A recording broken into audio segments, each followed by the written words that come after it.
They say money can't buy class, and Lord, did I learn that the hard way. My billionaire husband stood in front of his family and called me, his wife, a burden because my body wouldn't give him a baby. They all laughed. But karma? Karma don't forget nobody. Hey, beautiful people, before we dive into this story, do me a favor, hit that subscribe button and turn on notifications. Trust me, you're gonna want to hear every word of what happened next. This isn't just my story.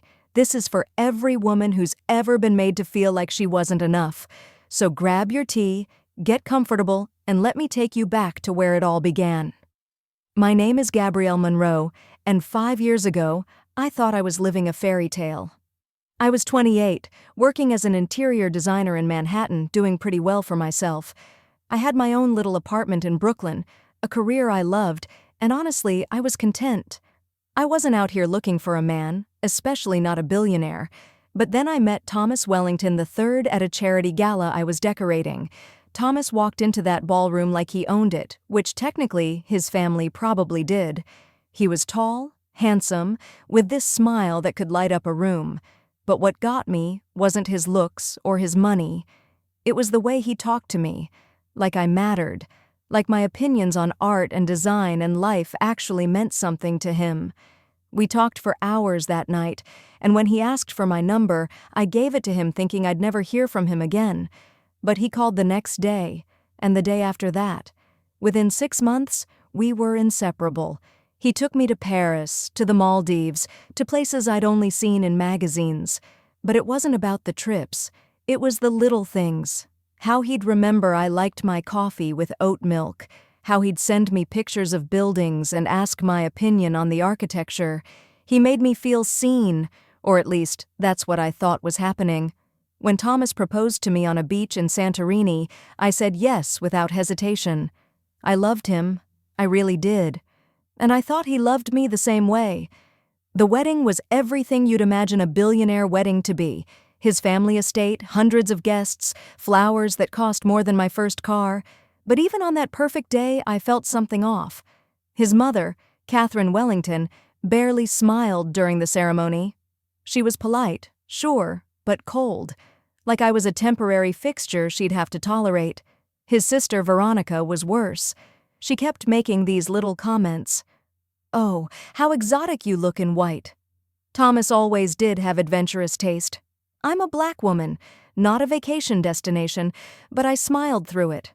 I told myself it would get better once they got to know me. I told myself Thomas would handle it. He did say something to Veronica that night, but it was weak. It was like he was afraid to really stand up to his family. That should have been my first clue. The first year of marriage was beautiful, though. We traveled, we laughed, we built a home together. I decorated our penthouse exactly how we both wanted it. We talked about our future, about the kids we'd have, the life we'd build. Thomas said he wanted 3 children. I wanted 2. We compromised on 3, and I was excited. I'd always wanted to be a mother. But then month 6 rolled around, and Catherine started with the questions. "Any news yet?" she'd ask at every family dinner. You know, Thomas's father and I didn't waste any time. Veronica would chime in with stories about how she got pregnant on her honeymoon. Every gathering became a reminder that I wasn't pregnant yet. And slowly, I watched Thomas change. He started coming home later. He'd say he was working, but I could feel him pulling away. Our intimate moments became scheduled, clinical. It wasn't about love anymore. It was about making a baby, about giving his family what they wanted. I felt like I was failing at the one job his family thought I had. After a year of trying, I suggested we see a doctor. Thomas was reluctant at first, but he finally agreed. I'll never forget sitting in that sterile office, holding Thomas's hand while the doctor went over my test results. Endometriosis, low ovarian reserve. The doctor said natural conception would be difficult but not impossible. IVF was an option. We had options, but when I looked at Thomas, his face was blank, cold. He didn't squeeze my hand back, he just sat there like I'd given him the worst news of his life. The drive home was silent. When we got to the penthouse, he poured himself a drink and went into his study. He didn't check on me, didn't ask how I was feeling. I cried myself to sleep that night alone in our California king bed, and that's when things really started falling apart. Thomas became a stranger. He worked constantly, traveled for business more than necessary. When he was home, he was distant. His family got worse too. Catherine stopped pretending to be polite. She'd make comments about weak bloodlines and unfortunate circumstances. Veronica announced her second pregnancy at a family brunch, and everyone celebrated like it was the second coming. Meanwhile, I sat there feeling like I was disappearing. I tried talking to Thomas about it. I really did. I'd ask him if we could do counseling, if we could try IVF, if we could just talk about what we were feeling, but he'd brush me off. "I'm handling it," he'd say. "Just give me time." But time wasn't making anything better. It was making everything worse. One night I couldn't sleep, and I went to get water. I heard Thomas on the phone in his study. His voice was low, angry. "This wasn't what I signed up for," he said. "I need an heir, not complications." My heart shattered right there in that hallway. I went back to bed and stared at the ceiling until sunrise. That's when I knew my marriage was over. I just didn't know how it would end. The annual Wellington family gathering came around like it always did, the first Saturday in October. It was at Catherine's estate, this massive property in Connecticut with more rooms than sense. I didn't want to go. I begged Thomas to let us skip it, but he insisted. "We need to show unity," he said. Unity. That's rich, coming from a man who hadn't touched me with love in months. The dinner was torture from the start. Catherine sat at the head of the table like a queen, with Thomas on her right and me next to him. Veronica was there with her husband and her 2 kids, glowing with that pregnancy glow everybody kept commenting on. Thomas started drinking the moment we arrived, wine with appetizers, whiskey before dinner, more wine during the meal. I watched him get sloppier, louder, meaner. Halfway through dinner, Catherine stood up and tapped her glass. "I have a wonderful announcement," she said, beaming at Veronica. "Our family is growing again. Veronica is expecting her 3rd child." The table erupted in congratulations. Everyone hugged Veronica, toasted her, celebrated her fertility like it was an Olympic achievement. And then Catherine looked at me. "Some of us are so blessed," she said. The table got quiet. Thomas's uncle, a nasty old man named Preston, laughed. "Well, some products work better than others, I suppose. Can't return defective merchandise, though, can you, Thomas?" A few people gasped, but more people laughed. They actually laughed. I felt my face burning. I put my napkin on the table and started to stand up. I was done. I was leaving. But Thomas grabbed my wrist. Hard. "Sit down," he slurred. "Don't make this worse." I looked at him.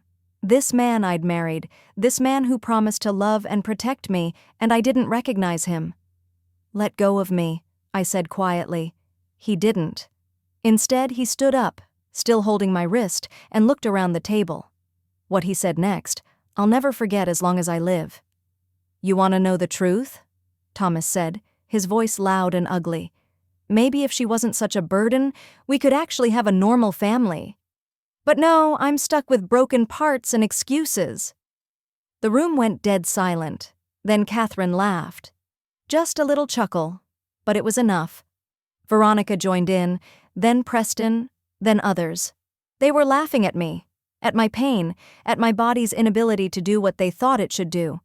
Thomas kept going. "I mean, what kind of woman can't do the one thing women are supposed to do?" I gave her everything. This lifestyle, this name, and she can't even give me a child. Maybe my mother was right. Maybe I made a mistake. Something in me snapped. Not into anger, but into clarity. Crystal clear, cold clarity. I stood up slowly, and Thomas finally let go of my wrist. I looked at him, really looked at him, and I saw him for what he was. A coward, a weak, pathetic man who blamed everyone else for his own emptiness. I reached down, took off my wedding ring, and placed it gently on the table next to his plate. "The only burden here," I said, my voice steady despite the tears streaming down my face, "is carrying the weight of your family's hate and your cowardice. I'm done." I looked around the table at all of them. "You can keep your money, your legacy, Your cruel little empire. I'm taking back my peace. I walked out of that dining room with my head high. I walked through that massive house out the front door, and I called a car. Thomas didn't follow me. Nobody did. I went to a hotel that night and cried until I couldn't cry anymore. Then I called a lawyer. The next morning, I filed for divorce. I blocked Thomas's number after he sent 50 text messages begging me to come home, saying he was drunk, saying he didn't mean it. But he did mean it. Maybe he didn't mean to say it out loud, but he meant it in his heart. His family tried to do damage control. Catherine called my lawyer offering money to sign an NDA. I refused. I didn't want their hush money. I wanted out. I moved into a small apartment in Harlem. Nothing fancy, but it was mine. I started therapy. I reconnected with friends I'd neglected during my marriage. I focused on healing. And slowly, I started feeling like myself again. The divorce took 3 months. Thomas's lawyers kept trying to lowball me on the settlement, but my lawyer was fierce. During the financial discovery phase, something interesting happened. Thomas's team demanded I undergo more medical testing to prove my fertility issues were pre-existing and not caused by stress during the marriage. They were trying to build a case that I'd somehow defrauded him. My lawyer fought it, but eventually we agreed to exchange all medical records. Thomas had to provide his too. That's when everything changed. My lawyer called me on a Tuesday afternoon. "Gabrielle," she said, her voice tight with anger, "you need to sit down for this." She told me they'd found something in Thomas's medical records, something he'd hidden, something that changed everything. Thomas Wellington III had a vasectomy when he was 22 years old, a voluntary, permanent vasectomy. I couldn't breathe. I literally could not breathe. "What?" I whispered. My lawyer explained that after a pregnancy scare in college, Thomas had secretly gotten a vasectomy. He never told anyone, not his family, not me, nobody. He let me go through a year of painful tests, hormonal treatments, invasive procedures, and emotional torture, knowing the entire time that he was the reason we couldn't conceive. He blamed me, humiliated me, let his family mock me, all while knowing the truth. The betrayal was so deep, so complete, I felt like I was drowning. But then the anger came. Pure, righteous anger. My lawyer asked if I wanted to keep this information sealed. "Absolutely not," I said. "File it. Make it public. Let everyone know exactly who Thomas Wellington really is." And that's exactly what we did. The court documents became public record. Within 24 hours, the story was everywhere. Billionaire blamed wife for his secret vasectomy. Thomas Wellington's cruelty exposed. Society's cruelest husband. The media tore him apart. His family's perfect reputation crumbled overnight. Business partners distanced themselves. Charity boards asked him to resign. His mother had to step down from her social clubs. Veronica deleted all her social media. Thomas tried to call me. He showed up at my apartment building. He sent letters. I never responded. There was nothing left to say. My lawyer negotiated a settlement that set me up for life. I took the money not because I needed it, but because he owed me that much and more. Then I did something I'd been dreaming about. I started a foundation for women dealing with fertility issues, women who'd been blamed, shamed, made to feel less than because their bodies didn't cooperate with someone else's timeline. We provided counseling, financial assistance for treatments, support groups. It became my purpose. And in helping other women heal, I healed too. About a year after the divorce, I met someone. His name is Daniel, and he's an architect. We met at a coffee shop. He had no idea who I was or what I'd been through. We just talked about coffee and buildings and life. He was kind, patient, real. We took things incredibly slow. I was honest with him about everything, about my past, about my fears, about my medical history. He listened, held my hand, and said, "I just want to know you, Gabrielle. That's all. We've been together for 2 years now.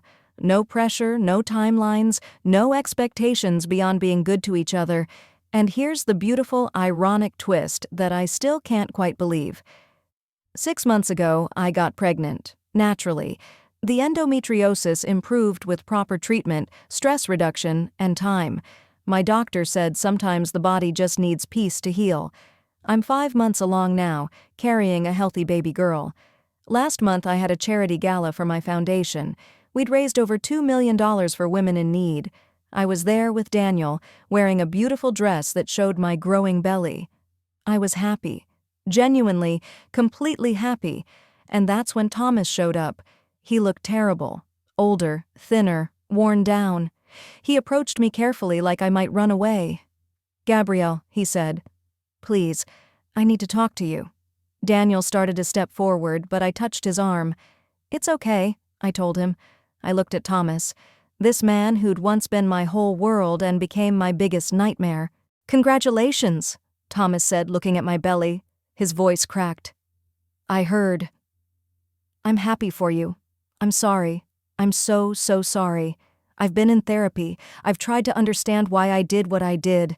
I was a coward. You were right. I blamed you for my own issues, my own fears, my own inadequacy. I destroyed the best thing that ever happened to me."